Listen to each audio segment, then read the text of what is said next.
बहुत कृपा, बहुत कृपा। प्राणनाथ आओ, विराजो। आओ, आओ। बहुत बहुत कृपा किए आप। जो प्रभु मोहि अनुग्रह कीन्हा, तो तुम आई दरस हट दीन्हा। आप संत जन कृपा करके दर्शन दे, ये हमारे अहोभाग्य सौभाग्य, अहोभाग्य। आपकी कृपा से हम सब दर्शन कर उदारता हमारे जैसे प्रभु में है ना, ऐसे प्रभु के दासों में उदारता है। वो आकर के देते हैं। आप आकर के देखो, हनुमान जी महाराज जाकर विभीषण जी को दर्शन देते हैं, और भगवान की कृपा का अनुभव उसी समय विभीषण जी को होता है। अब मोहि भाव भरोस हनुमंता, बिनु हरि कृपा मिले नहीं संता।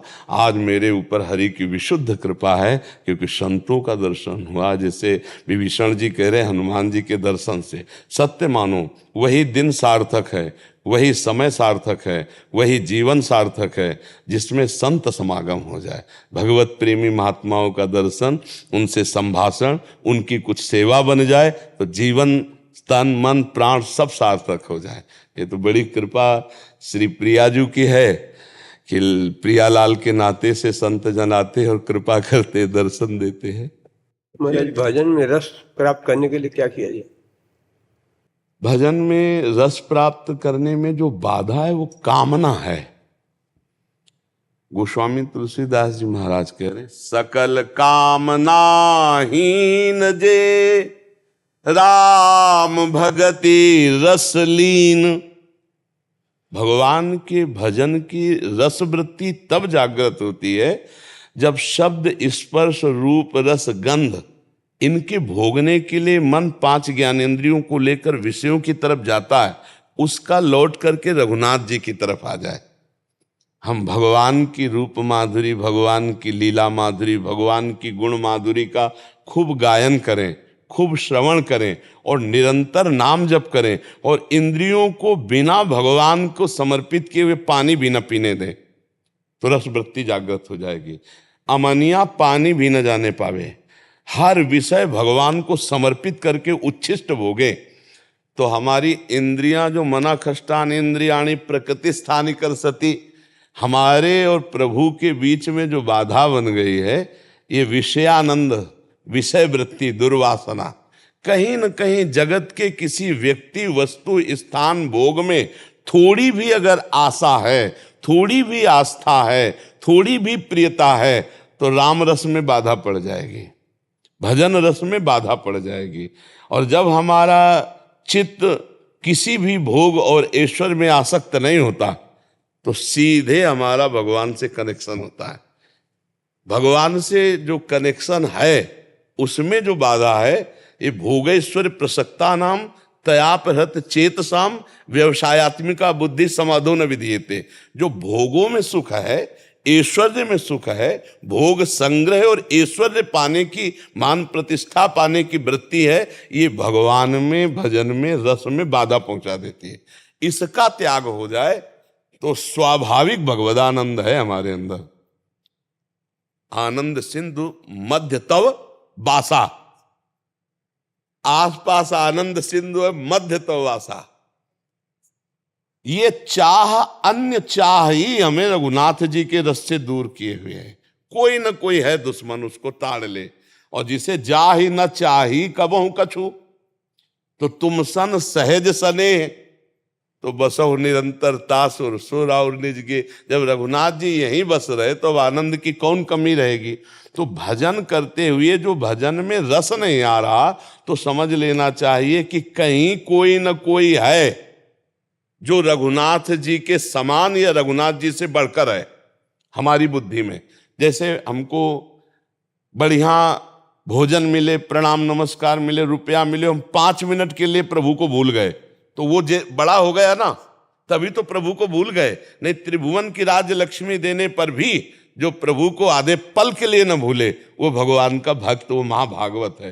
तो अपने लोगों को अंदर ये ढूंढना है कि प्रभु से बढ़कर कौन है। जो छलिया हमारे को प्रभु से बिलक कर रहा है, वो कोई वस्तु, व्यक्ति, स्थान कुछ है क्या?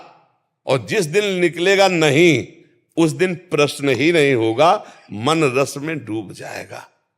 जितना नाम जप करेंगे वो बड़ा स्वादिष्ट लगने लगेगा। एक नशा चढ़ता है नाम का, और नाम में ही रूप समाया है। देखी रूप नाम आधीना, तो जहां नाम चल रहा है और सामने रूप है तो आनंद सिंधु हुई उमगेगा हृदय में, विषयानंद हट जाए। बस ये खास बात है। उसको शास्त्रीय भाषा में कहा गया पुत्रैषणा, वित्तैषणा, लोकैषणा। अपने भाषा में कहा गया कंचन, कामिनी, कीर्ति। इन तीन में से कोई एक है जो हमको प्रभु से मिलने में बाधा पहुंचा रही है। अगर तीनों हट गई है तब तो राम भगति रस लीन, सकल कामना हीन जे राम भगति रस लीन। नाम में डूबने में जो सुख है वो त्रिभुवन में कहीं कोई सुख नहीं है। पर हमारा जो बहुत पूर्व जन्म का संस्कार बना हुआ है, बार बार इंद्रिया मन कहीं न कहीं रसेंद्री, जनेंद्री, नेत्रेंद्री, इन इंद्रियों के भोगों में भागती है। तो हमारी साधना इसी में कि वो भागे, हम घसीट के लाके राम जी में लगा दें, राम राम राम राम राम, इसी में लग तो परमानंद की प्राप्ति। वैसे संत महापुरुष जन तो प्रश्न करते जगत कल्याण के लिए, ये आपका विषय नहीं, आप तो डूबे हुए हो, ये कैसे संसार के जीव भगवान में रस ले, उनमें बाधा क्या है? तो बाधा भगवान के श्रीमुख की बात है। श्री कृष्ण चंद्र जी कह रहे हैं भोगैश्वर्य प्रसक्ता नाम तयाप हृति चेतसाम। ये भोग और ऐश्वर्य, इन पे जो इसका चित्त अपहरित हो चुका है वो भगवद रस का रसास्वादन नहीं, तो इनका त्याग अनिवार्य है। रहे उसी में, जाओगे कहाँ? जैसे राम जी रखे, महलों में रखे, चाहे झोपड़ी में रखे, पर अपने को ये मानना सब संपत्ति रघुपति के आए, भोक्ता रघुनाथ जी और प्रसाद भोक्ता दास। और जब प्रसाद भोक्ता है तो कोई कामना नहीं है, प्रभु जो पावे जैसा पावे, हम तो उनकी जूठल पा रहे, उनकी शरण में रह रहे और निरंतर नाम जप कर रहे हैं, बस आनंद ही आनंद है। हमें ये लगता है ये कामनाएं ही भगवान से विमुख करने वाली है, कामनाएं ही भगवान के रस में बाधा देने वाली। अगर ये कामनाएं शांत हो जाएं भगवान के कृपा प्रसाद से, तो जो नाम है वो स्वादिष्ट लगने लगे, भगवान का रूप नेत्रों में झलकने लगे। और जब उनका रूप झलक रहा है हृदय मानस नेत्र पर और जिह्वा से नाम चल रहा है, इससे बड़ा और सुख क्या हो सकता है? नाम पाहरू दिवस निश ध्यान तुम्हार कपाट। ये सियाजू जो अशोक वाटिका में विराजमान स्थिति का वर्णन हनुमान जी कह रहे, कैसी स्थिति? नाम पाहरू दिवस निश, रात दिन नाम का पहरा है और आपके रूप ध्यान रूपी कपाट बंद है। लोचन निज पद जंत्रित जाहि प्राण के पार। अद्भुत रस नाम, ये बस इतनी बात है। नाम पाहरू दिवस निशि, निरंतर रात दिन नाम चले और भगवान का ध्यान, तो निश्चय प्रेम रस में उपासक डूब जाएगा। जीवन का सार यही। गोस्वामी तुलसीदास जी महाराज खूब चैलेंज करके कहते हैं कि हर साथ, आज के सत्संग में इसी की चर्चा हुई, तीर्थ व्रत त्याग उपासना वैराग्य ज्ञान सबकी गोस्वामी जी ने सबकी बात कही और कही कि इनसे भगवत प्राप्ति अब नहीं हो सकती, कलिकाल है।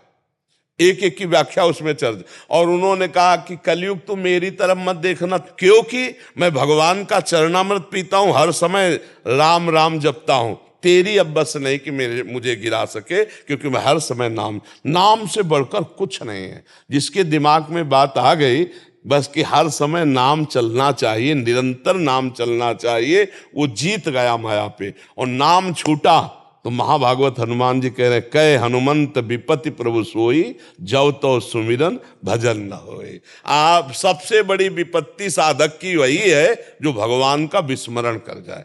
भगवान का स्मरण है तो लंका में भी विभीषण जी अद्भुत भक्ति की। तुम सारी के संत प्रिय मोरे, धरौ देह नय आन्य। लंका में रहकर भजन, लंका निश्चर निकर निवासा, यहाँ कहा सज्जन। वहां विभीषण जी ने वो भक्ति की कि भगवान कह रहे तुम सारी के संत प्रिय मोरे, धरौ देह लय आन्य। बस खूब भगवान का नाम जप कर ले, यही बहुत मंगलमय जीवन का सार रहस्य है। सब शास्त्रों सब संतों की सम्मति, नाम से बढ़कर कुछ नहीं। भगवान का निरंतर नाम, भगवान के आश्रित भगवान के दास, अरे सीम की चाप सके को तासु, बड़ रखवार रवापति जासु। भगवान जिसके रक्षक हो कह रे करो सदा तिन कह रखवारी, जिमी बालक आप तो मस्त रहला है, अपने आप वो सब देख रेख कर रहे। हमारी कोई कामना, कोई वासना, कोई प्रतिष्ठा, कोई मान, कोई चाहत, वही हमें रघुनाथ जी के प्रेम रस में डूबने से रोक सकती है, अन्यथा नहीं। अन्यथा तो पड़े पड़े भगवत प्राप्ति हो जाएगी, भगवत सहारे पड़े पड़े भगवत प्राप्ति हो जाएगी, बस ये बाधाओं से बचता रहे। सब संतों का चलो। बड़ी कृपा।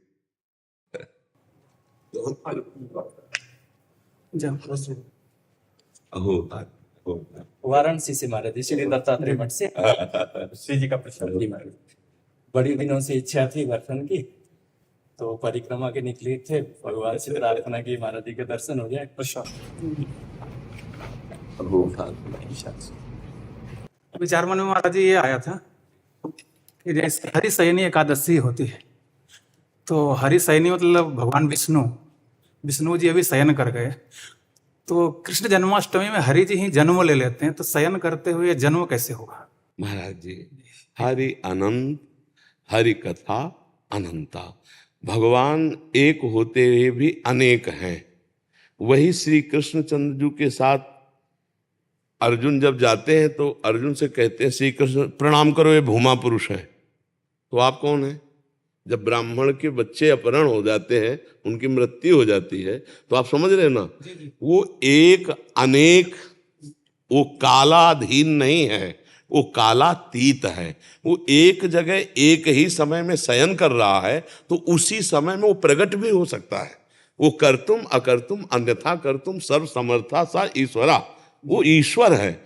वो जीव नहीं है कि वो एक समय शयन कर रहा है तो प्रकट कैसे हो सकता है? आप समझ रहे हैं ना? वो कान से खा सकता है, वो नेत्र से बोल सकता है, वो हाथ से देख सकता है। उस ईश्वर जो परमात्मा है, वो कर बिनु करे कर्म विधि नाना आनंद रहती। तो अब उसके लिए ये प्रश्न कैसे बन सकता है? वो परमात्मा निराकार भी है, वो साकार भी है, वो सर्वत्र भी है, वो एक ही है। एक ही समय में बहुत जगह तो योगी जन ये चमत्कार कर देते हैं। जो सिद्ध योगी होते हैं, एक जगह भोजन कर रहे हैं, दूसरी जगह शयन कर रहे हैं, तीसरी जगह उपदेश कर रहे हैं, चौथी जगह कुछ और लीला कर रहे हैं, एक ही टाइम में। दत्तात्रेय भगवान, हाँ, एक योगी कर, फिर तो भगवान महायोगी है, योगिंद्रो मुनिंद्रो के गुरु हैं। उनके लिए क्या है? क्यों प्रभु? सही बात। बहुत सुख मिला महाराज जी, दर्शन से बहुत धन्यवाद महाराज जी।